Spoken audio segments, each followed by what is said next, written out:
and thank you for joining us on morefocus.tv. Joining us today is Ron Foxcroft, Chairman and CEO of Fluke Transport and Warehousing. He's a Chairman and Founder and CEO of the Fox Group of Companies.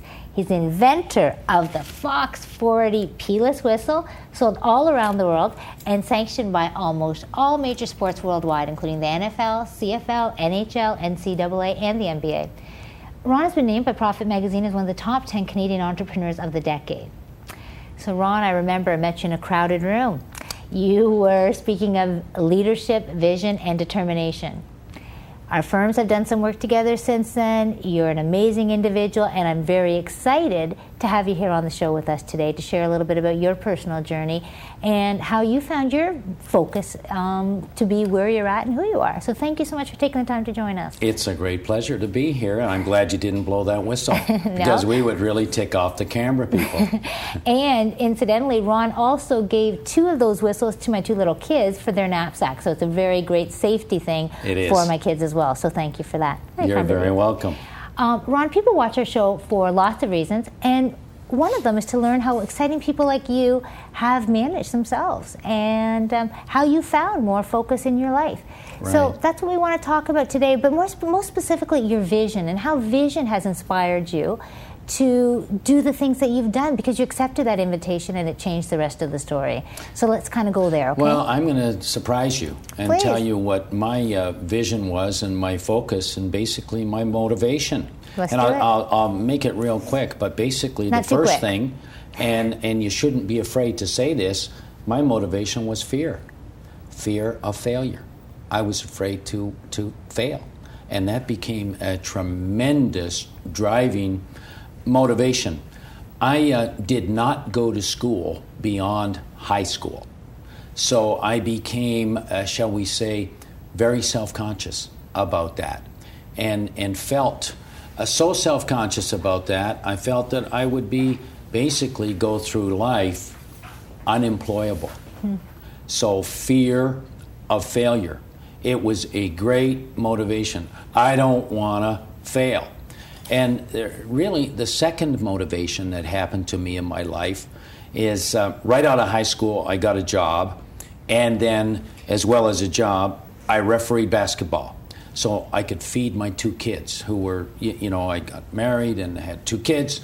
And I started refereeing basketball at 75 cents a game and would work 3 games a night. On a weekend, I'd work 15 games. But Ron, when did all the fear and the need to survive, when did that go from just fear and about the need to survive to wanting to be successful, wanting to be where you're at now? Because they're 2 very different places. Something happened. Tell us about Something happened, and it happened one day. I had a meaningless little job, and I was refereeing basketball, wanted to be good at refereeing basketball, but really refereed basketball so I could afford dinner for my 2 boys, who at the time I remember were about 4 and 3 years old. And my mom called me in Burlington and said, Ron, how would you like to bring Steve and Dave out for roast beef dinner? So you might say roast beef is a motivation to me. How would you like to bring them out for Sunday roast beef dinner? And I stopped Sheba and said, Mom, I don't have any money for gas in my car. I can't bring Steve and Dave out for Sunday roast beef dinner.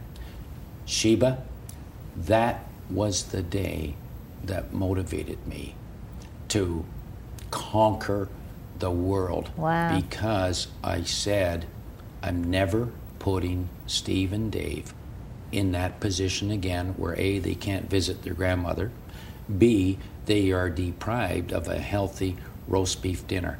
That was a complete turning point of my life. Wow. I had my kids, when I was very young. I was very young at the time. But that, coupled with the fear of failure, drove me to conquer the world. And the final motivation thing was, I said to myself, I am not the smartest guy in the world. And even since then, we've had some success. I don't believe myself to be important, any more important than anybody else. But I just felt at the time with those two motivating things, a fear of failure and not wanting to disappoint my kids, I could outwork anybody. And I can look at you straight in the eyes today, and I still have that drive that I can outwork you.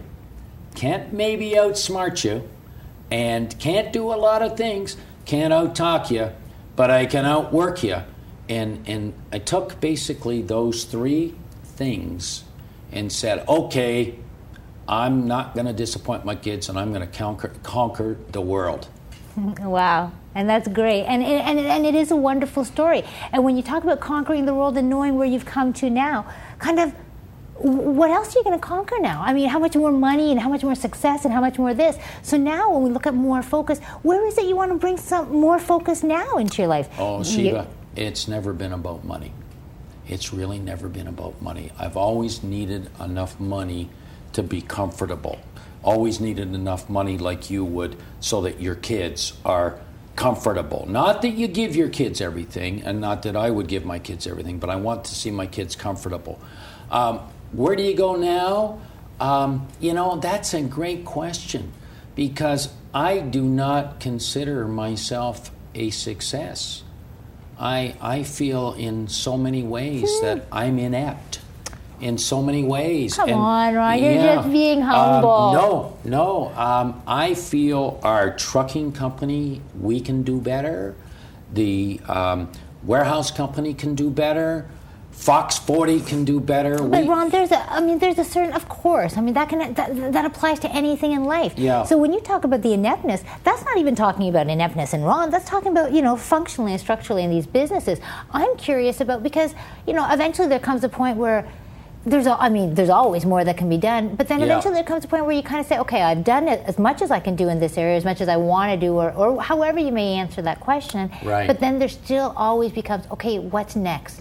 What more now am I ready to do? Because you've given everything you've got, your blood, sweat, and tears for a lot of years. So now I'm curious, you're so full of vim and vigor. Yeah. Where else? And I still have it there, and I have specific goals. I'll tell you a good way to be successful.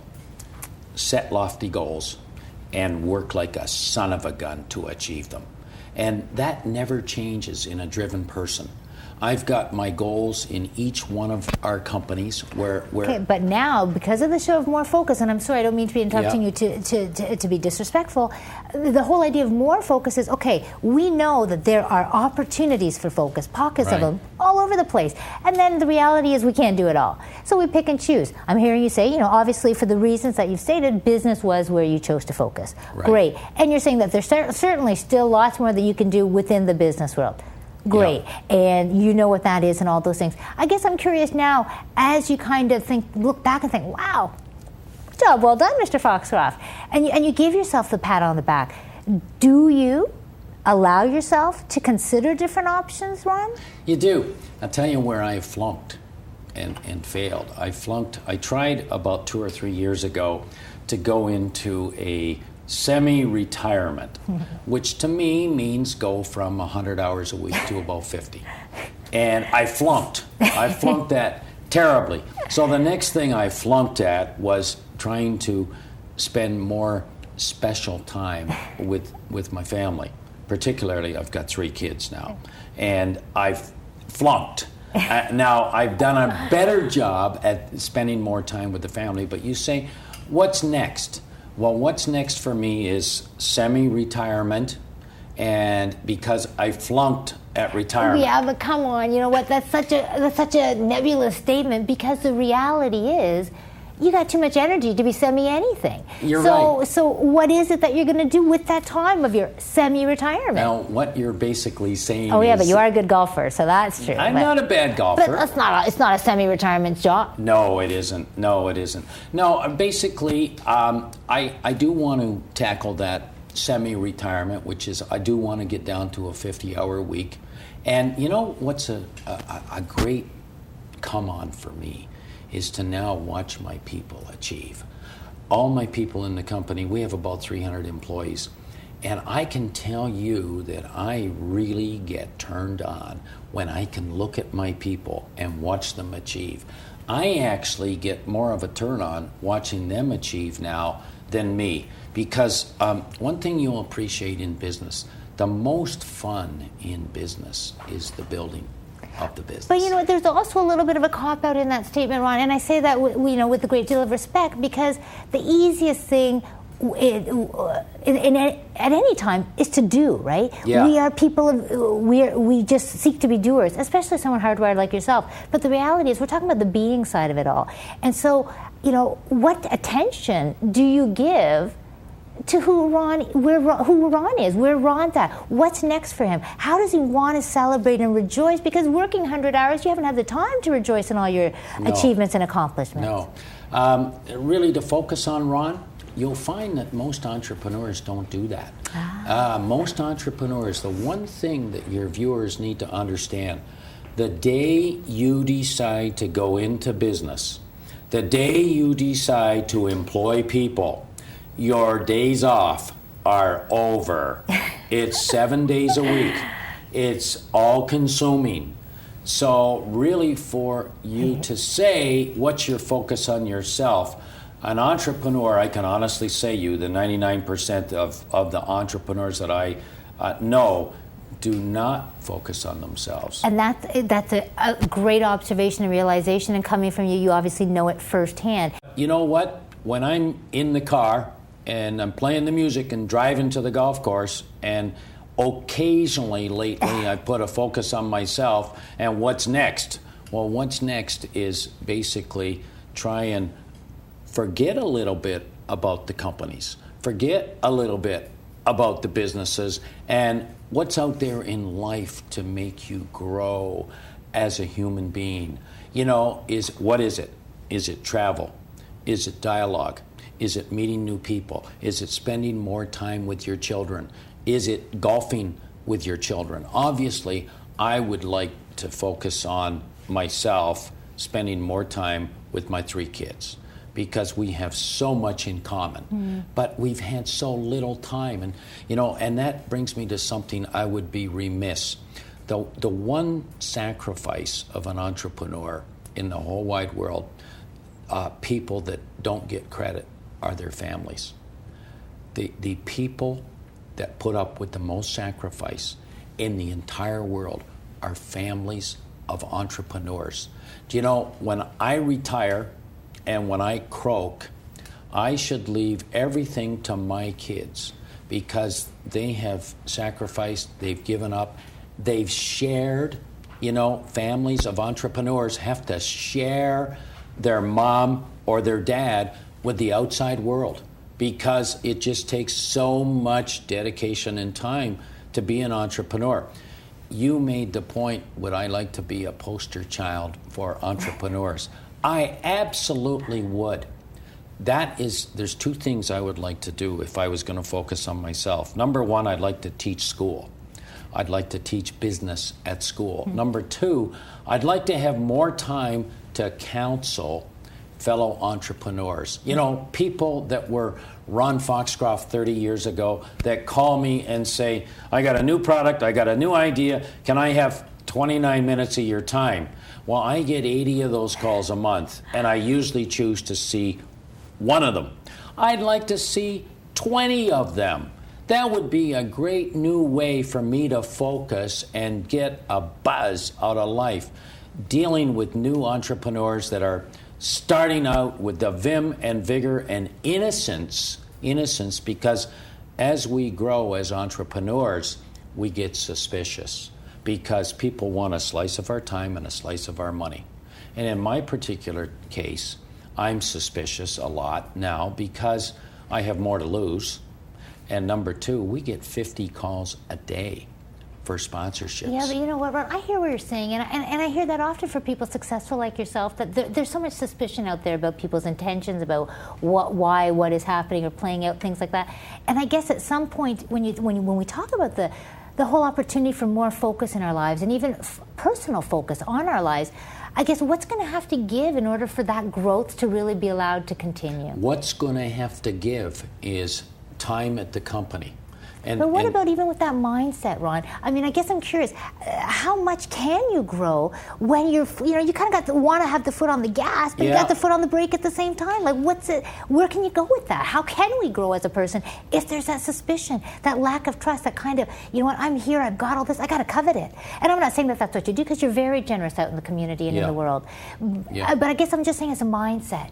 It is a mindset, and you know something? It's an obstacle. It's an obstacle that you have to learn to overcome. It's all part of the education process. So what is your plan? How do you plan on focusing on that, Ron? Because, you know, I heard the should and the I should leave everything to these. Yeah. You're all aware of what the dogmas are out there. We all are. We've heard them over and over and over again. Yeah. So now, though, when is it going to be that Ron takes that same approach, that same thing of vim and vigor that he did to build the Fox group of companies? What are you going to, you know, what's it going to take for you to be willing to spend, you know, an inkling of that on you? I think it's admitting to yourself it's a goal. It's important in your life. Once you can overcome that obstacle and say, hey, this is just like building my business. This is a goal. I'm going to focus on myself. That's a tough goal. It's a really tough goal, and entrepreneurs have to be able to admit that. Especially as a man of a family man, right? You're not the head of you don't think of yourself first. No, and this has to become an important goal. Now, therein lies the problem. I can say that and say, hey, Sheba, I'm going to focus more on myself and be more self-fulfilling and so on, and I'm going to set that as a goal. It's just words. You have to believe in it. And do I believe in it right now? Could I go out tomorrow and I'm going to spend more time on Ron tomorrow? No, I couldn't. But it's a challenge, and I think entrepreneurs love challenges. It's like right now, we're doing this interview in the middle of the biggest business recession in 50-year history of business in Canada and United States. And I have to admit to you on this show, I'm not enjoying the effects of the recession, but I'm enjoying the new challenges that it's bringing to my business. Am I a better operator today than I was before the recession?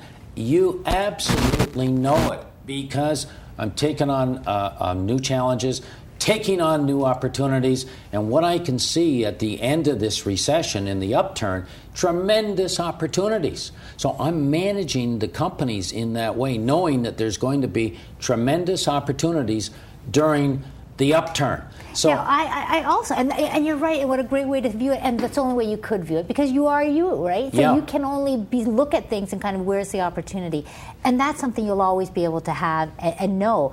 And I can't help but be struck by the fact that there is also the other road, right? There's kind of a few roads that are there, and the road of what you talked about, it's much easier to kind of be a business machine and keep doing and seizing those opportunities ahead from a business and fiscal perspective. Right. Those other opportunities to actually live life and to enjoy the fruits of your labor tend to not be as inviting as those real. No, you've touched on something very important. Running a business is the comfort zone. Running your life and changing your focus takes you out of your comfort zone. And you know what? That's the only time you'll grow as a person. When you're out of your comfort zone. That's exactly. And what motivated me to get into business? Fear. What's motivating me to get out of my comfort zone and change my focus into more focus on Ron? Fear of leaving the comfort zone. What you know, sure. Exactly, and we're all that way as Canadians. But when you hear yourself say that, because you're such a go-getter and you're such a bring it on, I ain't scared, I can take you all, whatever, because you've got such a scrapper mentality in a lot of ways, and in a lot of other ways you don't, right? You're much more gentle and appropriate. But when you hear yourself saying that, like there's a real wimpiness in that, Ron. That's not you. No. How does it strike you when you hear yourself say that? Well, you know what? Entrepreneurs basically are kick-ass people. But deep down in, we hide our real personality. You know, like I'm a very sensitive guy. But I can't walk into my trucking company and let everybody see the sensitivity side of Ron. Now, I could walk into my sporting goods company because, you see, in my businesses, we touch a varied sector. The way I have to role play in trucking is not the way I have to role play in Fox 40 sporting goods, goody two shoes. I'm in the NBA and life's great.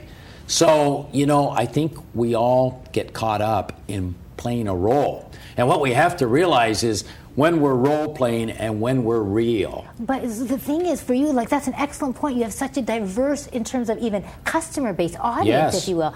But on one hand, the NBA world, you're in Hollywood. Yeah. And on the other hand, you're just a good kind of down to, you're just a real person. That's right. And so tell me, how does Ron find focus for Ron with such total polar opposites? Well, you don't. First of all, I find myself, playing the role. When I go into the trucking company, I have to be one way. And, sometimes you catch yourself and say, listen, jerk, stop playing the role and just be yourself. And I find that a lot, Sheba, in that I'll go from my trucking company to the sporting goods company to working a game for the NBA, all three different roles. And I'll just say, stop, time out here. Why don't you just be the real Ron? Why don't you let come out the way you're really feeling? But how do you even know which the real Ron is with that? Is what I'm trying to mean. I'm questioning a lifetime of that. Yeah. Gee willikers, where will the real Ron please step forward? It gets harder the longer you're in business. It really gets harder the longer you're in business to focus on the real person. And your show is all about more focus. And it's conversations like this that are so wonderful for entrepreneurs like myself, because it forces you to stop and think and listen. And I appreciate you recognizing that. And also, at the same time, if we know that success is a function of self-awareness, yes, and it's a function of that focus, and it's a function of the strategies that then get put in place, doesn't it, I guess, does it not strike you in a little bit when you think, gee willikers, look at what I've done without ever making me a focus?